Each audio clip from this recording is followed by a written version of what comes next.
This episode is brought to you by Patriot Gold Group.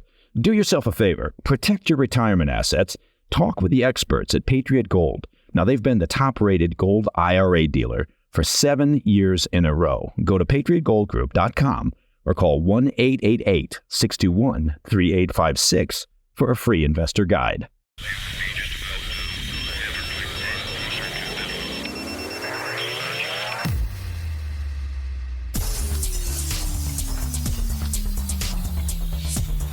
It's Tuesday, 20 August.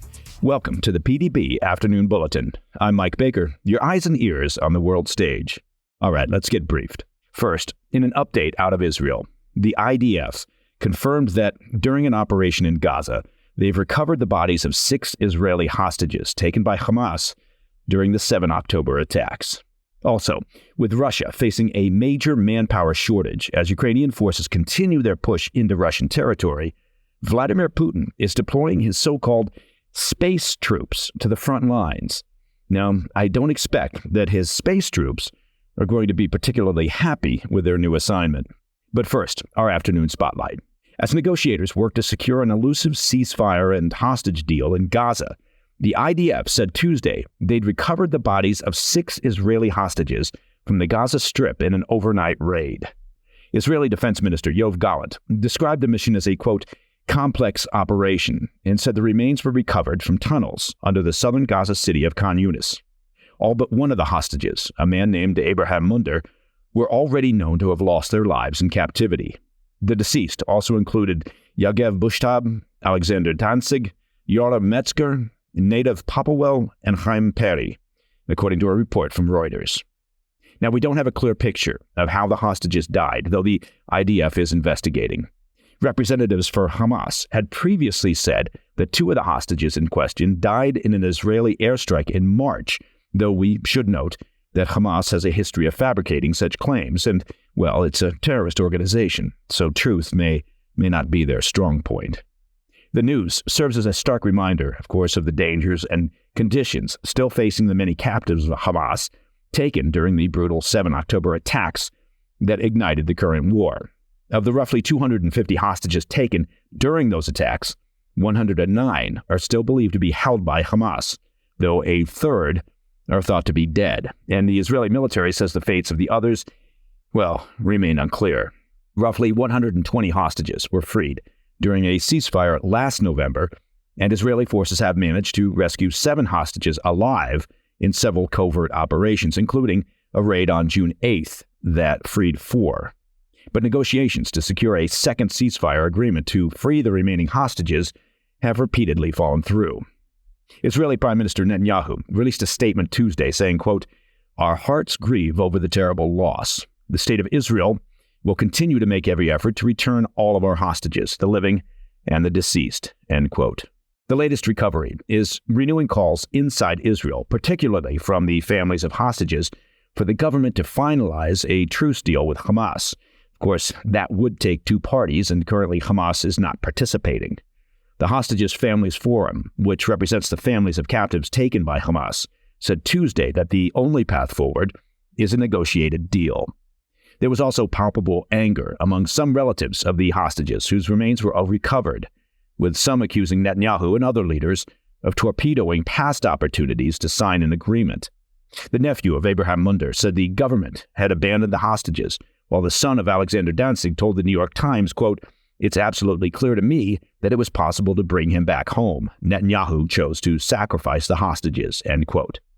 Regarding the current ceasefire talks, Netanyahu has accepted a U.S., quote, bridging proposal meant to address the last remaining gaps between Israel and Hamas.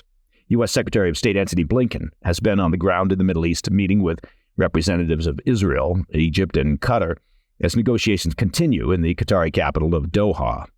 Blinken framed the current talks as the best and possibly last chance to secure a lasting peace and free the remaining hostages.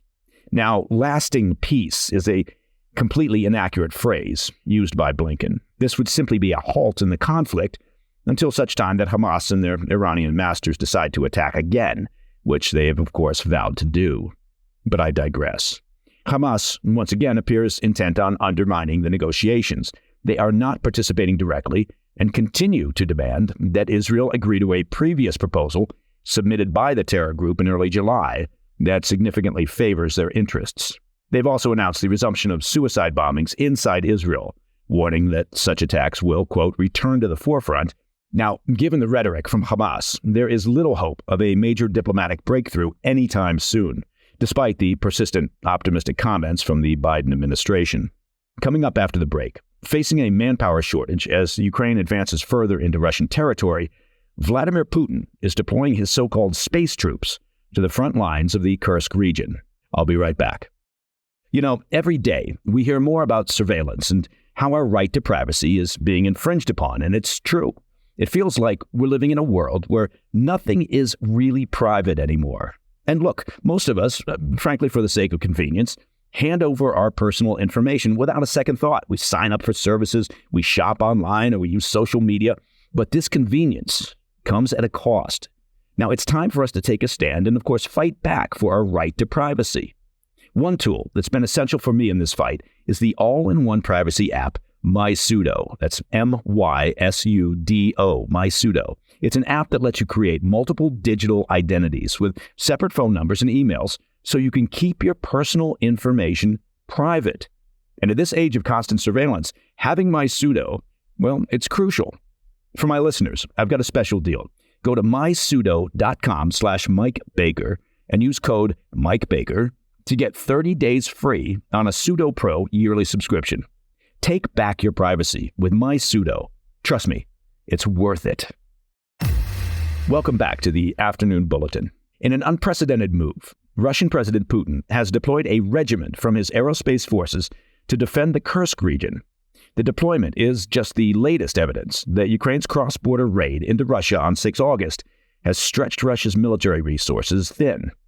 First reported by the independent investigative Russian outlet Important Stories, the Putin regime has deployed a temporary motorized rifle regiment of so-called space troops. The unit, formed between May and June, includes personnel from security and logistics companies, engineers, mechanics, and servicemen from a Russian spaceport.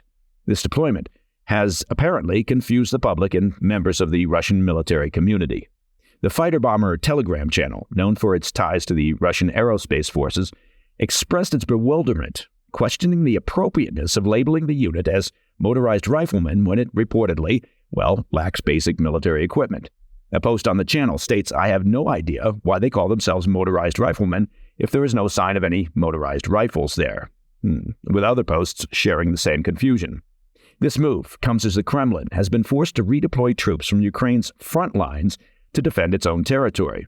The Institute for the Study of War noted that more than 5,000 personnel had been redeployed from Ukraine to Kursk by mid-August, with further reinforcements expected as the situation evolves.